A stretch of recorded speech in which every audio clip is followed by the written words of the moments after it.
নমস্কার বন্ধুরা, মনীষা রান্নাঘরে সবাইকে স্বাগত।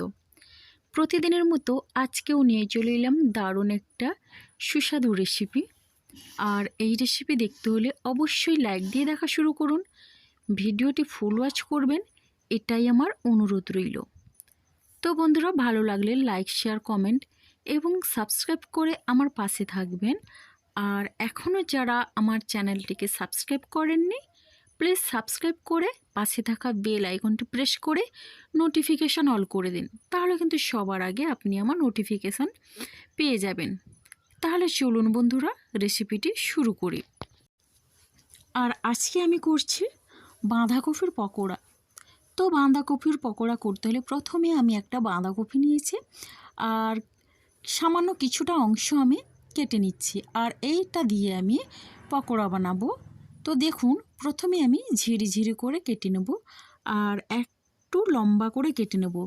তো ছোট বড় আপনারা যেভাবে পারবেন সেভাবে কেটে নেবেন, তাতে কোনো সমস্যা নেই।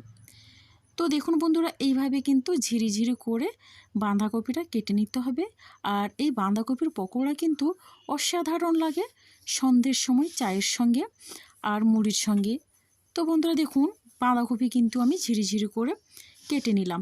আর এখন আমি এটা একটা পাত্রে নিয়ে নিয়েছি। তবে হ্যাঁ, আগের থেকে বাঁধাকপিটা আমি ধুয়ে নিয়েছিলাম, তো গোটা বাঁধাকপি ধুয়ে আমি কেটেছি। তো এখন আমি লবণ দিয়েছি এই বাঁধাকপির মধ্যে, আর লবণ দিয়ে এটা আমি ভালো করে মিশিয়ে নিচ্ছি। আর এটা ভালো করে কিন্তু চটকে মিশিয়ে নিতে হবে, তাহলে কিন্তু বাঁধাকপি থেকে এক্সট্রা জলটা বেরিয়ে যাবে।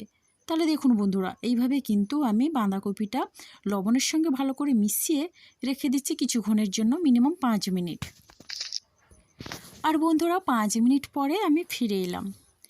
এরপর আমি এটা কিন্তু ভালো করে চিপে জলটা বের করে নেব। দেখুন বন্ধুরা, বাঁধাকপি থেকে অনেকটা জল বেরিয়েছে।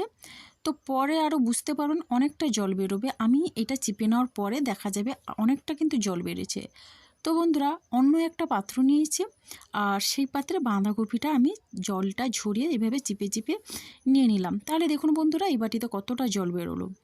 আর এখন আমি এই বাঁধাকপির মধ্যে দিয়ে দিচ্ছি পেঁয়াজ কুচি। তো দুটো পেঁয়াজ আমি কেটে রেখেছিলাম আর একটু বড় করে কেটে নিলাম।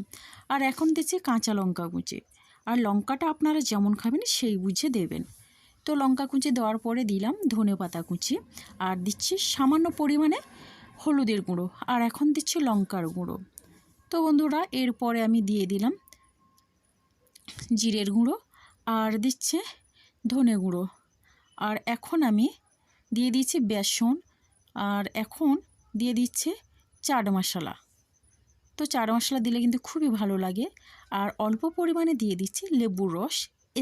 এটা দিলে কিন্তু আর এই পকোড়ার স্বাদ দ্বিগুণ বেড়ে যায়। আর এটা একটু মজমজে করার জন্য দিয়ে দিচ্ছি কর্নফ্লাওয়ার, যেহেতু আমার কাছে চালের গুঁড়ো নেই। সব শেষে আমি দিয়ে দিলাম স্বাদ অনুযায়ী লবণ। আর লবণটা এখানে আমি 2 চামচের থেকে একটু কম দিলাম। আগে যেহেতু আমি বাঁধাকপির সঙ্গে লবণ দিয়ে একটু মিশিয়ে জলটা বের করে নিয়েছি। তো সব উপকরণ ভালোভাবে কিন্তু এইভাবে মিশিয়ে নিতে হবে। আর তবে হ্যাঁ, কোনো রকমের জল দেওয়া যাবে না। এটা এইভাবে ভালো করে মেশাতে কিন্তু এটা ঠিকঠাক একটা শক্ত ঘনত্বের একটা ব্যাটার চলে আসবে। আর বন্ধুরা, কোনো রকমে কিন্তু জল দেবেন না। জল দিলে কিন্তু এটা পাতলা হয়ে গেলে আর এই পকোড়াটা খুব একটা ভালো হবে না, ভেতরে কিন্তু কাঁচা থেকে যাবে আর খুবই নরম তুলতুলে হয়ে যাবে। তাতে করে কিন্তু পকোড়ার টেস্ট কিন্তু ভালো হবে না। আর দেখুন বন্ধুরা, এটা কিন্তু আমার একেবারে রেডি হয়ে গেছে।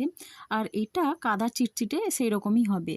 তো এদিকে আমি গ্যাসে কড়াই বসিয়ে কড়াইতে দিয়ে দিয়েছি সাদা তেল, আর তেলটা ভালো করে গরম করে নিলাম। আর দেখুন বন্ধুরা, এখন আমি হাতের সাহায্যে এরকম একটা চ্যাপ্টা শেপ করে নিচ্ছি।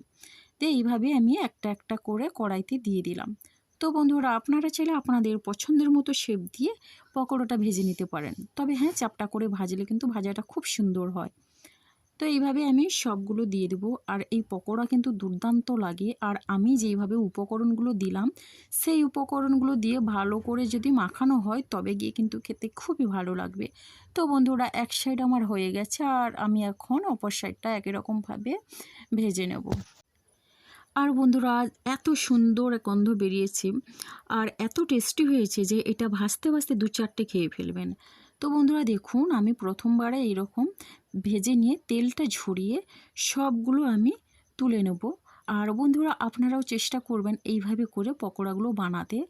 আর আমি যেভাবে বানালাম পেঁয়াজগুলো একটু লম্বা লম্বা করে কেটেছি, সেইভাবে করে কেটে এই পকোড়াটা বানালে খুব ভালো লাগবে। তো বন্ধুরা বাকি যে ছিল ব্যাটারটা, তো বাকি আমি সেগুলো ভেজে নিচ্ছি। তো একই রকমভাবে হাতের সাহায্যে এরকম চ্যাপ্টা করে নিয়ে আমি এটাও ভেজে নিলাম। আর এটা কিন্তু সন্ধ্যের সময় চায়ের সঙ্গে খুব ভালো লাগবে। প্রতিদিন একই রকম স্ন্যাক্স ভালো লাগে না। তো আজকে ভাবলাম বাঁধাকপির এই পকোড়াটা বানাই। আর বাঁধাকপিরও একঘেয়ে রেসিপি ভালো লাগে না, তাই আজকে ভাবলাম বাঁধাকপির একটা পকোড়া করি। তো দারুণ হয়েছে এই পকোড়া। তো বন্ধুরা আপনারাও চেষ্টা করবেন মাঝে মধ্যে এইভাবে পকোড়া বানাতে, তাহলে কিন্তু সবাই কিন্তু বারবার খাওয়ার জন্য অনুরোধ করবে। তাহলে শেষমেশ আমার পকোড়াটা ভাজা হয়ে গেল আর দুর্দান্ত হয়েছে কিন্তু। তবে হ্যাঁ বন্ধুরা, একটু আমি লাল লাল করে ভেজে নিয়েছি, তাতে করে কিন্তু খেতে খুবই ভালো লাগবে আর অনেকটা মজমজে হয়েছে। তো বন্ধুরা দেখুন, আমি একটা কেটে দেখিয়ে দিচ্ছি, আর আপনারা দেখেই বুঝতে পারছেন এটা কতটা ভালো হয়েছে। আর সন্ধ্যের সময় এইরকম স্ন্যাক্স থাকলে কিন্তু চায়ের আড্ডাটা খুব ভালোভাবেই জমে। তো বন্ধুরা পরিবারের সবাই যখন একসঙ্গে চা খাবেন, এইরকম যদি রেসিপি থাকে তাহলে কেমন লাগবে। আর শীতের সময় বাঁধাকপি আছে, তো বাঁধাকপির পকোড়া হবে না, তা সেটা কি করে হয় বলুন। তো যাই হোক বন্ধুরা, আমার এই রেসিপিটি যদি আপনাদের ভালো লেগে থাকে তাহলে অবশ্যই আমার মতো করে একদিন বানাবেন, তাহলে দেখবেন বাঁধাকপির পকোড়ার আসল মজাটা পেয়ে যাবেন। আর আমার আজকের ভিডিওটি এই পর্যন্ত। আগামীকাল আসবো আবার একটা ভিডিও নিয়ে। সবাই সুস্থ থাকুন, ভালো থাকুন।